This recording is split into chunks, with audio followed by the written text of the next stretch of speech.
Evangelho de João, capítulo 21, de 1 a 14. Depois disso, tornou Jesus a manifestar a seus discípulos junto do mar de Tiberíades, e foi assim que ele se manifestou. Nós estamos lendo o texto depois da ressurreição de Jesus Cristo. Então esse texto é escrito depois da ressurreição de Jesus Cristo, ok? Os discípulos estão ali junto do mar de Tiberíades, e foi assim que Jesus se manifestou. Versículo 2: estavam juntos Simão Pedro, Tomé, chamado Dídimo, Natanael, que era de Caná da Galileia, os filhos de Zebedeu, e mais 2 dos seus discípulos. Disse-lhe Simão Pedro: vou pescar. Disseram-lhe os outros: também nós vamos contigo. Saíram e entraram no barco, e naquela noite nada apanharam. Mas ao clarear da madrugada, estava Jesus na praia. Todavia os discípulos não reconheceram que era ele. Perguntou-lhes Jesus: filhos, tendes aí alguma coisa de comer? Responderam-lhe: não. Então lhes disse: lançai a rede à direita do barco e achareis. Assim fizeram, e já não podiam puxar a rede, tão grande era a quantidade de peixes. Aquele discípulo a quem Jesus amava disse a Pedro: é o Senhor. Simão Pedro, ouvindo que era o Senhor, cingiu-se com sua veste, porque se havia despido, e lançou-se ao mar. Mas os outros discípulos vieram no barquinho, puxando a rede com os peixes, porque não estavam distantes da terra, senão quase 200 côvados.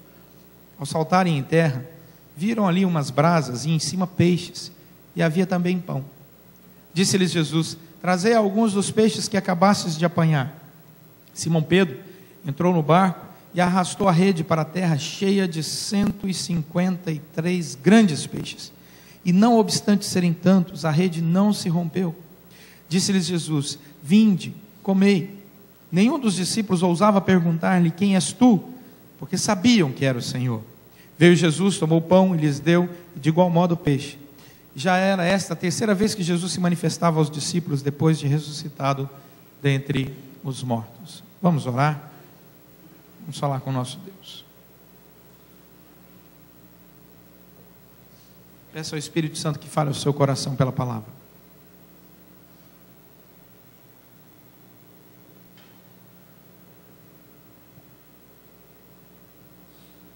Senhor, sem Ti nada podemos fazer ou compreender.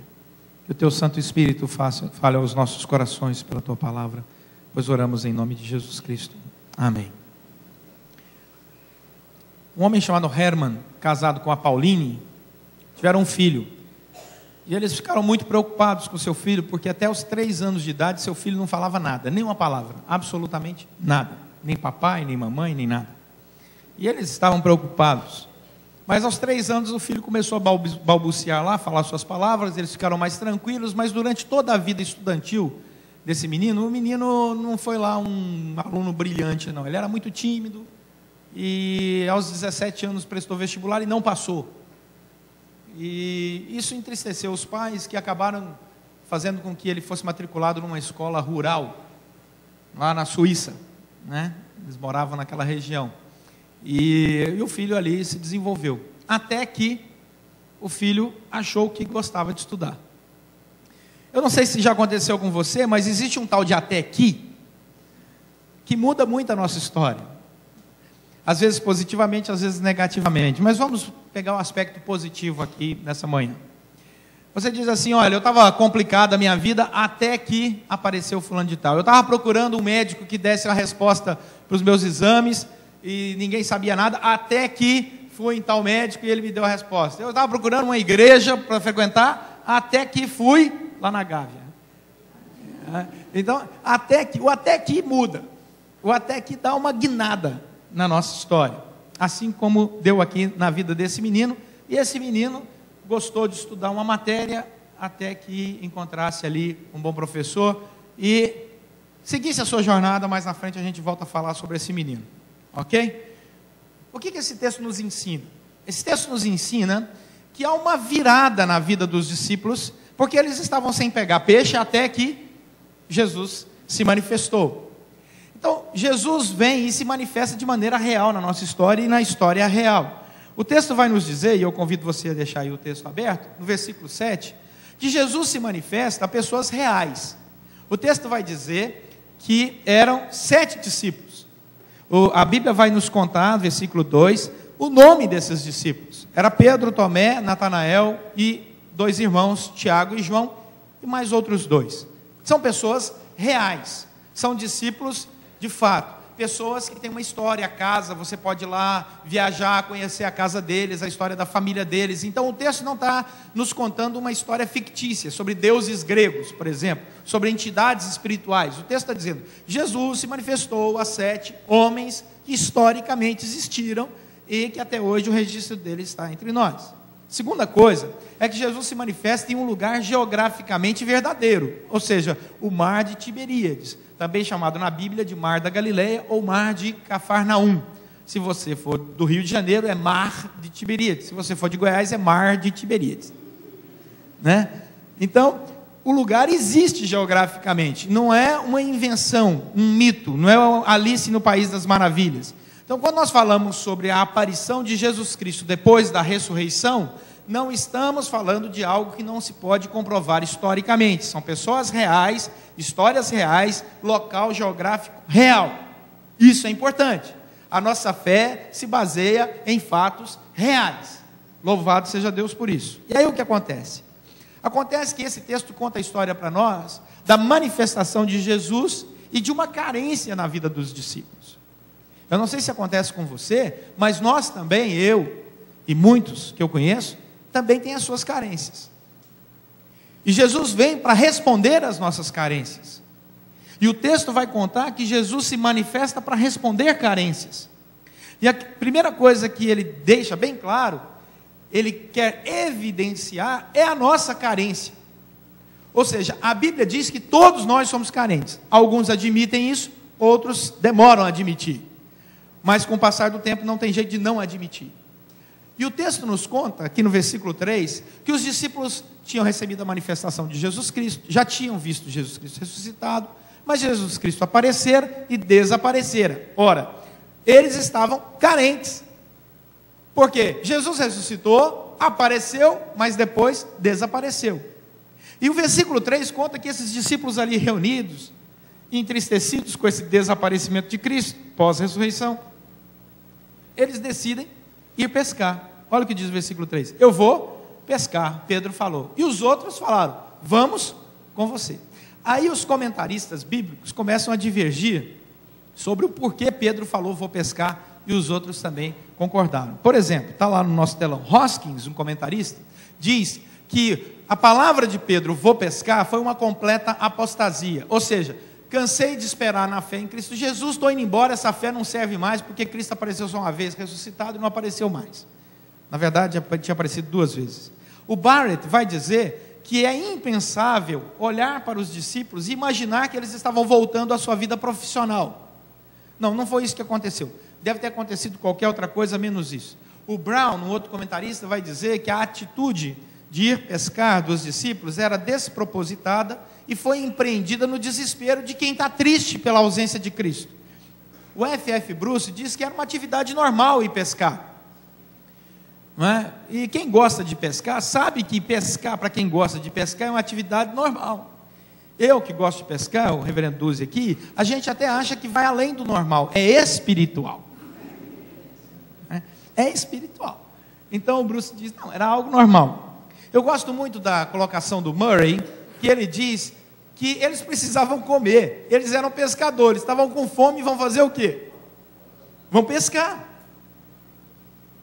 Mas o comentarista mais interessante para mim é o Carson, que ele vai dizer o seguinte, fica impossível imaginar qualquer coisa desse tipo acontecendo em Atos, depois do Pentecostes, e esse é o nosso foco, ou seja, depois que Deus comissiona aqueles homens com autoridade para levar o Evangelho, você não encontra eles mais tendo tempo para se envolver em outra coisa, senão o Evangelho e a pregação do Evangelho. Então não tinha mais nem condição de envolver-se profissionalmente na vida que eles tinham antes, como pescadores profissionais, porque agora eles estão envolvidos na obra completamente. Com certeza, continuaram pescando uma vez ou outra, por puro prazer, para descansar, que é algo bíblico, mas não para desenvolver uma atividade profissional. O Carson, inclusive, disse que só quem é pescador pode entender esse texto na sua plenitude. E eu concordo com ele. Duzi também, né? Vamos adiante. Então a manifestação de Jesus Cristo, ele manifesta, claro, deixa muito evidente a nossa carência ao longo de toda a Bíblia. O versículo 4 vai dizer que os discípulos estavam carentes e que eles, na sua carência, foram surpreendidos pela presença de Jesus. O primeiro ponto da nossa carência é entender que Jesus Cristo está, mesmo quando nós imaginamos que Ele não esteja, aonde nós precisamos que Ele esteja. Amém? Os irmãos entenderam, não vou repetir que é difícil.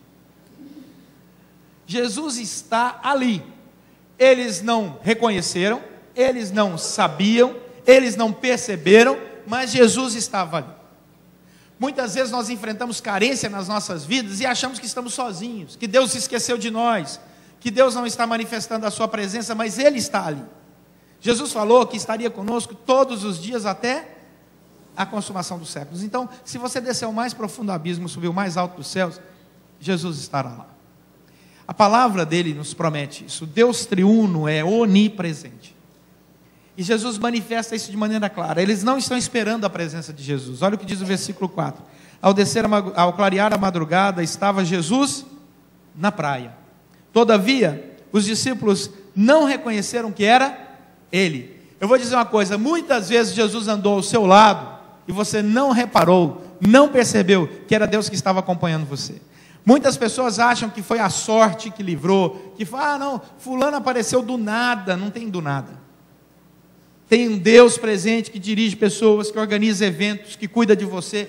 Esse é o nosso Deus, Ele é o Senhor da história. Então, quando estamos carentes, de maneira muito especial, Ele manifesta a sua graça. Versículo 5. Jesus conhece o nosso lugar geograficamente, mas também conhece a nossa situação.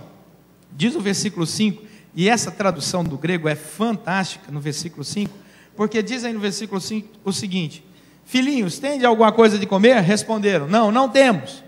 Você quer matar um pescador de raiva? Faz essa pergunta. Você pesca a noite inteira, aí o sujeito chega lá na ponta e diz, ei, pegou alguma coisa? Pegou nada, né?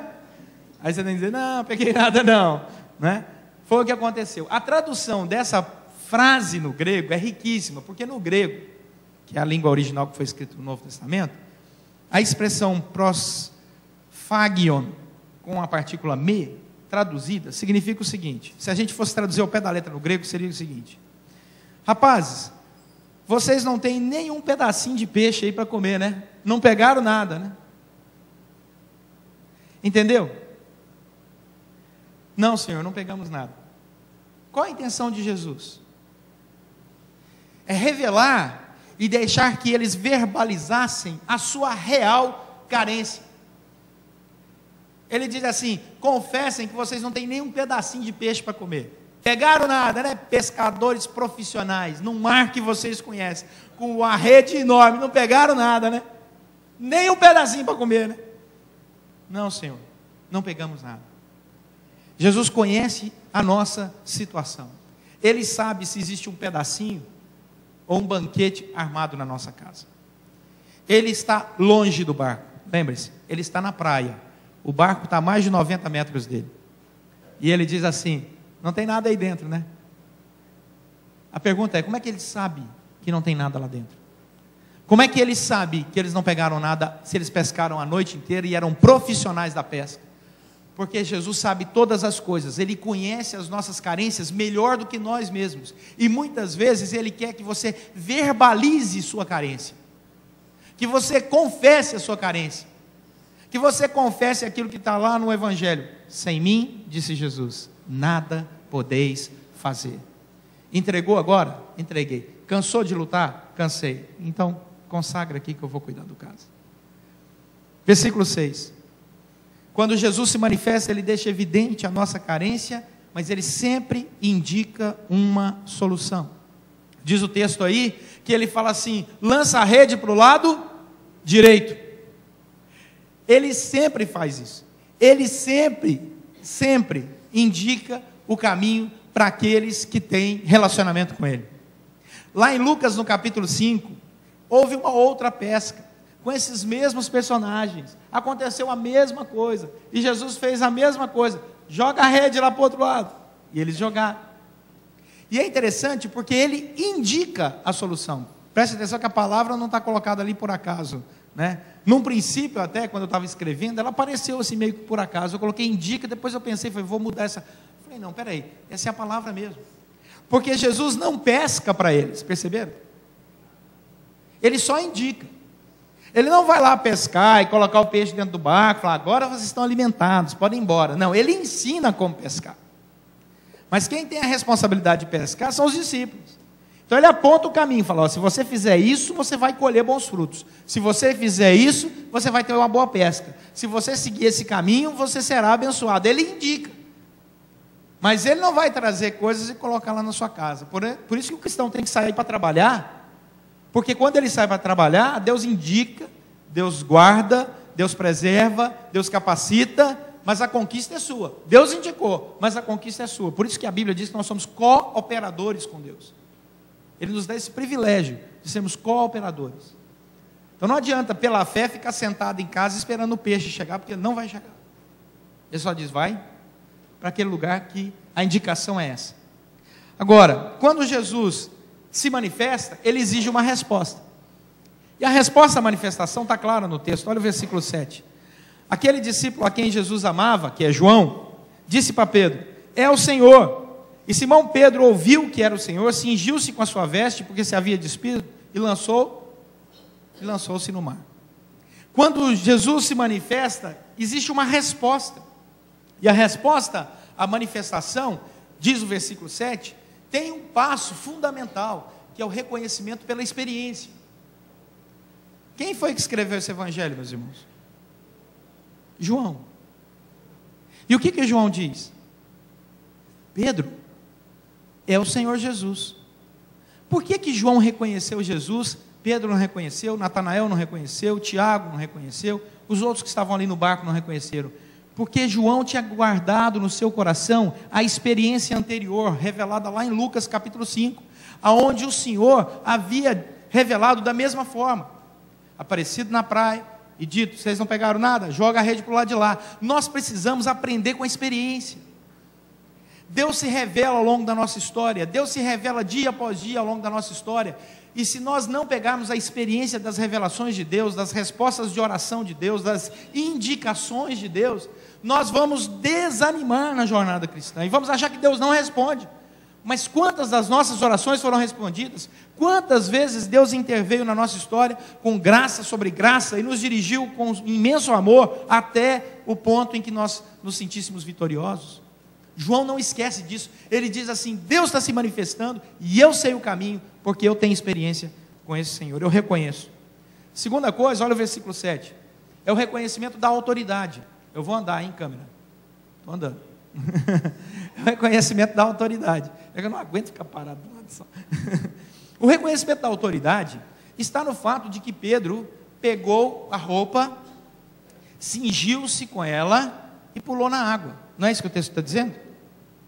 Ora, se ele estava só com um tipo de bermuda, existe uma discussão nisso, por causa da palavra grego lá, usada ali, se ele estava nu ou não, se estava só com um tipo de bermuda ou não, não interessa. Mas se ele estava com pouca roupa, por que ele pegou uma roupa, uma toga, amarrou na cintura, apertado, e pulou na água? Eu pergunto para você, é mais fácil você nadar com um short ou com essa toga que eu estou aqui? Amarrado na cintura, não é? Imagine, e Pedro tinha tido uma experiência terrível, vocês se lembram que Pedro quase se afogou, quer dizer que não era lá aquele nadador experiente, mas por que ele pegou essa toga, amarra na cintura e pula para ir encontrar Jesus nadando? Porque na cultura judaica não se entra na presença da autoridade espiritual sem estar decentemente vestido. A roupa é algo muito importante na cultura hebraica para entrar na presença de Deus. É um reconhecimento de autoridade. Vai pesar, vai ser mais difícil nadar assim. Eu já tenho um certo trauma que eu quase me afoguei nesse mar aqui. E é o mesmo mar. A mesma piscina, né? Porque mar não é, ele é um lago. Eles chamam de mar, mas aquilo era um lago. Ainda é um lago, né? Mas eles chamam de mar, é superfaturamento, né? E é interessante porque, ao lançar-se ali, com aquela roupa que o atrapalhava, ele estava demonstrando o seu tremendo temor à autoridade e reconhecimento que era Jesus. Meus irmãos, eu quero fazer uma nota de rodapé aqui, espiritual, e quero que os irmãos percebam que a nossa hermenêutica, a nossa maneira de compreender a vida no século 21 está ficando complicada, à luz da palavra de Deus. Nós estamos vivendo um século com crise de autoridade. Nós estamos vivendo um século onde as pessoas duvidam das autoridades.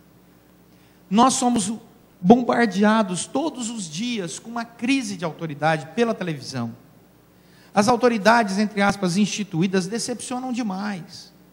É óbvio que nós vemos uma generalização e que deve haver pessoas sérias no meio da autoridade mundial, mas é muito triste. E quando nós trazemos essa realidade para o Brasil, nós vemos a coisa mais complicada ainda, porque o Brasil agora quer viver a anarquia contra qualquer autoridade. Contra qualquer autoridade. Isso é muito negativo, além de ser, em primeiro lugar, contrário à palavra do Senhor. Se existe uma maneira de se manifestar, que ela seja democrática, através do voto, que nasceu, por sinal, na história da igreja, na época da Reforma Protestante. Quem inventou democracia foi João Calvino. Se quiser brigar com ele, pode brigar lá no céu. Mas quem inventou o consistório, eleito pelo povo, que representa o povo, foi João Calvino, lá na Suíça. Está certo que a Suíça não é lá um país muito bom de morar? Deu para entender, né? Então, nós vivemos essa crise. E algumas pessoas querem generalizar a crise da autoridade até na área espiritual. Meus irmãos, a autoridade espiritual continua valendo. Nós não podemos brincar com a autoridade espiritual. Então, se existem críticas a autoridades do legislativo, do executivo, do judiciário, se nós temos crises de autoridades e críticas à autoridade policial, isso é outro departamento. Mas não devemos trazer isso, transportar isso para a crise de autoridade espiritual. Principalmente quando a nossa doutrina, a doutrina reformada, nos diz que a grande autoridade espiritual emana de Deus e está em Deus constituída. Cuidado com esse negócio. A Bíblia diz que o Senhor, quando se revela de maneira especial, por exemplo, através de uma profecia, se o Senhor se levantar com uma profeta ou um profeta aqui na igreja, a Bíblia diz que a boca de todos nós vai, literalmente, é a expressão do grego, ser encostada no chão, no pó. Então não é que a doutrina da igreja diz que nós não acreditamos numa revelação especial e sobrenatural de Deus. Nós acreditamos conforme a Bíblia diz, e não conforme o fast food espiritual que está aí fora. Porque se você me convidar para ir num lugar onde uma profetisa ou um profeta, que se diz profetisa ou profeta, na sala de qualquer casa, falar, Deus me disse, o Senhor está falando, e continuar sentado no sofá dele, eu vou ser o primeiro a levantar e repreender. Porque essa não é a orientação bíblica. A orientação bíblica diz que quando Deus se manifesta de maneira especial, até os montes tremem. Até os montes tremem. Então, não brinquemos com a autoridade espiritual de Deus. Você quer uma revelação especial de Deus? Vá ler a Bíblia, ore e peça ao Espírito Santo que revela, porque Ele revela. Mas eu estou te orientando pastoralmente, em nome de Jesus Cristo. E atrás de mim existem anos e anos de estudo bíblico. Anos e anos. E se tem alguém que poderia manipular vocês para retirar coisas que a carne deseja, seria a autoridade espiritual na vida de vocês, aqui representada pelos pastores. Mas nós temos integridade, não fazemos isso. Queremos orientar vocês biblicamente. Cuidado, porque quem diz que Deus disse o que não disse, a espada do Senhor se levanta contra essa pessoa. Por isso, cuidado, que nós estamos vivendo uma época de crise de autoridade, e algumas pessoas estão querendo se levantar como autoridade espiritual, usando de um emocionalismo barato, de uma falta de orientação bíblica séria, e conduzir os outros ao erro, e a maldição do Senhor cai sobre a vida dessas pessoas, porque Deus odeia quem diz que Ele disse o que Ele não disse. Portanto, fique na palavra, segure na palavra, firme-se na palavra, e faça como Pedro. Se tem que respeitar a autoridade do Senhor, eu vou me cingir, por mais difícil que seja, e vou nadar, e vou chegar lá respeitando a autoridade, porque é assim que Deus se revela com graça. Os irmãos entenderam? Amém? Nós precisamos recolocar as coisas nos seus devidos lugares, principalmente num Brasil tão carente de referência espiritual. Então a resposta à manifestação de Cristo vem pela experiência, pela autoridade. Olha o versículo 8. Pelo reconhecimento da bênção do Senhor. O reconhecimento da bênção do Senhor. O que diz o versículo 8? Dá uma olhada no versículo 8 aí. O versículo 8 vai nos contar que Deus, ao revelar-se, tocou tanto o coração daqueles discípulos que eles vieram puxando uma rede, e que na rede havia peixes, e que esses peixes estavam lotando tanto o barco, que não havia dúvida nenhuma da presença e da bênção do Senhor. Sabe por quê? Porque quando Deus abençoa, Ele abençoa com muita quantidade. Jesus falou: eu vim para que tenham bênção, uma vida cheia de bênção, e uma vida em abundância. Então, quando Deus abençoa, Ele abençoa mesmo. Quando Deus cura o cego, cura os dois olhos, não um só não. Quando Deus cura uma pessoa que está com problema no rim, cura os dois. Né? Deus é completo. Deus é maravilhoso. Nós não conhecemos pessoas que têm comunhão com Deus, que não experimentam a sua bênção, a bênção do Senhor na sua vida. Ele vem e responde com graça sobre graça, porque Ele é Deus que abençoa mesmo, e abençoa em quantidade. É interessante porque a manifestação de Cristo continua a mostrar para nós, olha o versículo 9, que além da quantidade, lembre-se que tinha 153 peixes. Diz o versículo 9 que os peixes eram o quê? Grandes. E essa palavra no grego aqui é uma palavra muito interessante, porque a palavra é opsarion, ou seja, era peixe grande e de boa qualidade. Porque se tem algo que Deus ama, é qualidade. Vai ler a Bíblia para você ver. Leia a Bíblia com os olhos da qualidade. Leia. Né? Como se diz lá em Goiás, faz favor. Leia com os olhos da qualidade. Veja como Salomão construiu o templo. Veja as ofertas que Deus requer. Qual foi o problema de Caim e Abel? Abel ofereceu das primícias o seu dízimo ao Senhor, não é isso que a Bíblia diz? Caim fez o quê? Ofereceu do resto, do que sobrou. Aí a Bíblia diz que Deus amou a oferta de Caim e amou a oferta de Abel e abominou a oferta de Caim. Amou a oferta de Abel porque saía das primícias, abominou a oferta de Caim porque saía do resto. A nossa relação de consagração a Deus é porque Deus nos dá coisas com qualidade. Deus me deu a melhor esposa. Eu concordo com Ele. Deus me deu os melhores filhos. Eu concordo com Ele. Deus me deu para pastorear a melhor igreja. Amém? Qualidade. Aí você diz: o pastor está exagerando. Está não. Essa é a minha opinião sincera. Você acha que eu vou falar outra coisa? Porque Deus coloca nos nossos passos a qualidade. Por isso tudo que a gente tem que oferecer para Deus tem que ter qualidade. Não é ostentação, é qualidade, porque ostentação é pecado. Mas também, espírito avarento é pecado do mesmo jeito. Por isso que há muito tempo atrás eu tenho falado aqui que a igreja tem um padrão Gávea de qualidade, né? Porque nós queremos oferecer para Deus qualidade, na nossa vida, na nossa oração, na nossa adoração, no nosso louvor, no nosso ensino, em tudo o que fizermos, faça com qualidade. Você trabalha? Trabalhe com qualidade. Seja um funcionário com qualidade total, para glorificar a Deus. Você é um estudante? Estude com qualidade, para oferecer ao Senhor. Você é casado? Seja um marido de altíssima qualidade. ISO 9014 para sua esposa. Você faça a mesma coisa para o seu marido. Eu sei que as mulheres já fazem. Eu estou só aqui dando um incentivo para os maridos. Amém?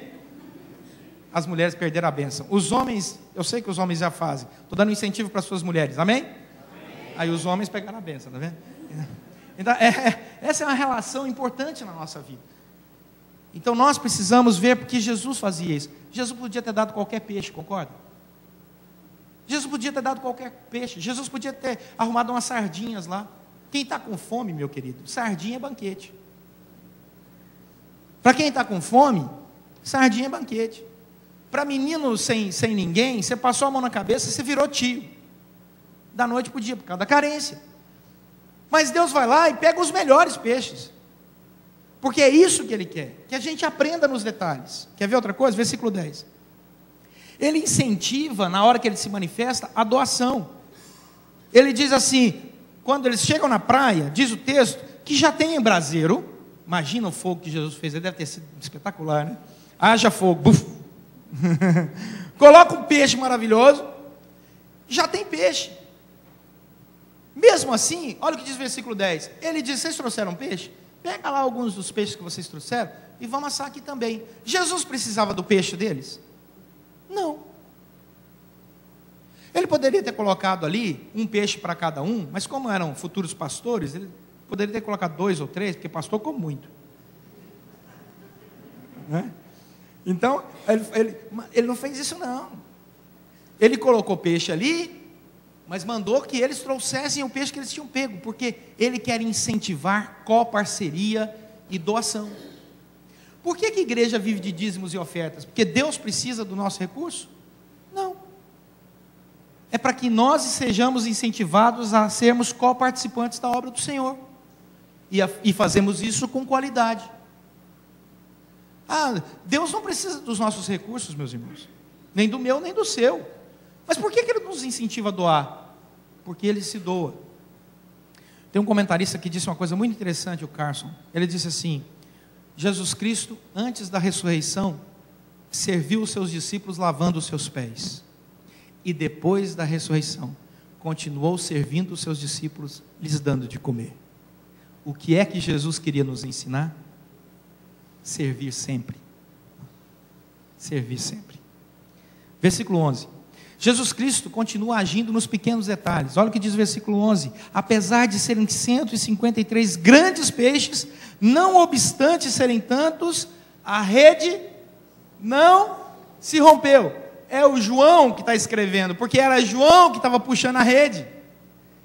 Ele puxando a rede observou isso, porque ele já tinha tido a experiência lá em Lucas 5, da rede começar a se romper, e eles tiveram que chamar amigos. Aqui não, ele fala, mesmo sendo 153 grandes peixes, a rede não se rompeu, porque Jesus Cristo age nos detalhes. Eu vou mandar 153 peixes e a rede vai aguentar. Então, quando Deus quer nos abençoar, Ele nos abençoa em grande quantidade, mas também nos abençoa em qualidade, porque o desejo de Deus para o seu povo é que o povo de Deus viva numa relação com Ele de abundância e de qualidade na abundância, para que nós possamos caminhar como cooperadores de Cristo dessa forma. Daí, encerrando, porque o almoço se aproxima e eu ouvi um glória a Deus, vem o versículo 12 e fecha com um convite. Qual é o convite de Jesus? Vinde, comei. Vinde, comei. O menino lá, filho do Herbert e da Pauline, é aquele lá, até os 3 anos não falou nada. Primeiro vestibular, foi bem sucedido? Não. Mas sabe que, até que ele descobrisse o que gostava, foi um bom aluno depois disso? Em 1921, ele ganhou o Prêmio Nobel de Física. O nome dele, Albert Einstein. O que tem de jovens dando pulo agora, que se Einstein tomou pau no primeiro vestibular, não é? Tá bom, pastor, o senhor falou, o que eu levo para casa? O convite de Jesus está de pé. Apocalipse diz que Jesus, lá no último livro da Bíblia, ele chega na nossa porta e bate. Eis que estou à porta e bato. Se alguém ouvir a minha voz, eu entrarei, cearei com ele e ele ceará comigo.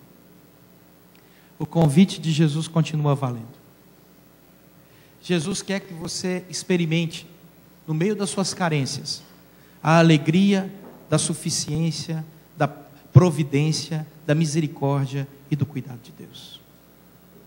Nós fomos rebeldes lá atrás, na nossa história com Deus. Nós negamos a Deus. Na nossa história individual aqui, cada um de nós quis construir uma história colocando Deus numa estante, de lado. E por isso, éramos merecedores do juízo de Deus. E as nossas boas obras não podiam nos reconciliar com Deus, até que o próprio Deus veio e se reconciliou conosco através de Jesus Cristo. Pagou o nosso pecado na cruz. Ressuscitou ao 3º dia, para que todo aquele que nele crê não pereça, mas tenha vida e vida eterna. Se você ainda não aceitou o convite de Jesus de vinde e comei, eu quero te dizer que o convite está valendo para hoje. E se você tem enfrentado carências na sua vida, eu quero te dizer que as suas carências têm que ter um limite. Você entrou na igreja presbiteriana da Gávea no domingo com carência, até que a palavra de Deus, com a autoridade da palavra de Deus, não a palavra de homens, a palavra de Deus mudou o seu coração. E você entendeu que Deus tinha um plano de qualidade e quantidade para a sua vida, de muita abundância. E você se entregou e disse: Senhor, eu quero ser co-participante contigo nessa jornada. Cuida da minha vida. E o prêmio Nobel está reservado para todos nós. Aqueles que se entregam, com certeza, colherão os frutos dessa entrega pela graça, na presença do Senhor. Eu quero convidar você a fechar seus olhos e orar. Eu queria que você olhasse para dentro de você mesmo. E eu quero te perguntar, qual será a sua resposta ao convite de Jesus Cristo? Vinde e comei. Você vai continuar ainda jogando as suas redes na parte do lago que não tem peixe? Trabalhando uma noite inteira sem colher os frutos do seu trabalho? Ou você quer ouvir a palavra de Deus e lançar as redes onde a palavra de Deus diz que você deve lançar?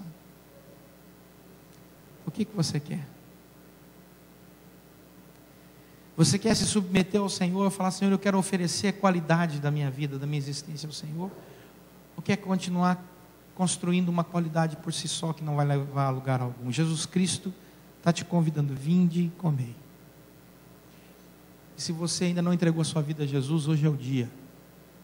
Renda-se ao Senhor e Ele fará maravilhas na sua vida. Confesse a Jesus Cristo como Senhor.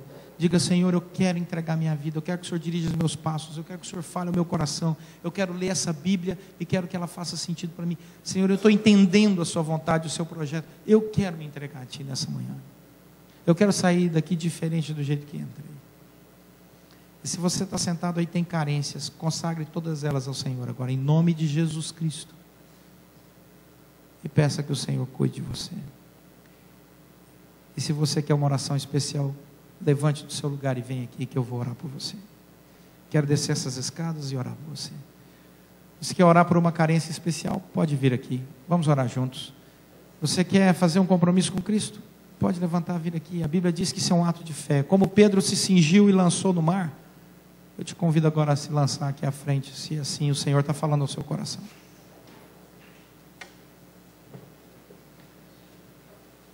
Continue em oração, pode chegar aqui perto. Dê a mão para a pessoa que está do seu lado aí, vamos orar. Pode vir, a Bíblia diz: muito pode o justo pela sua súplica. Elias orou para que parasse de chover e parou. Elias orou para que chovesse e choveu depois. Nós vamos orar para esse mesmo Senhor, Deus que pode fazer todas essas coisas. Coloque a sua vida na presença do Senhor e peça: Senhor, toma conta. Sem Ti eu não posso fazer nada. Continue em oração, você que está nos bancos. Vamos orar, vamos pedir isso ao Senhor. Senhor, nosso Deus e Pai, a Tua palavra diz que aqueles que Te buscam não voltam vazios. Ó Senhor, agora esse povo que vem aqui à frente, se cingiu e pulou em Sua direção, e em nome de Jesus Cristo, que eles percebam a Tua bênção sobre a rede que eles lançaram. Que eles possam, em nome de Jesus Cristo, ter uma entrega total, transformadora, e que eles possam experimentar dia após dia a bênção do Senhor, dando vida e vida em abundância em todas as áreas que eles agora colocam nas Tuas mãos, Senhor. Eles têm desejos nos corações, eles estão carentes da resposta do Senhor, da direção do Senhor, da unção do Senhor. Faz isso em nome de Jesus Cristo. Se existe alguém aqui, ó Deus, que ainda não entregou a vida a Cristo, está fazendo isso aqui agora, em nome de Jesus Cristo, quebra todas as barreiras espirituais. Que eles possam se sentir libertos, abençoados e abençoadores.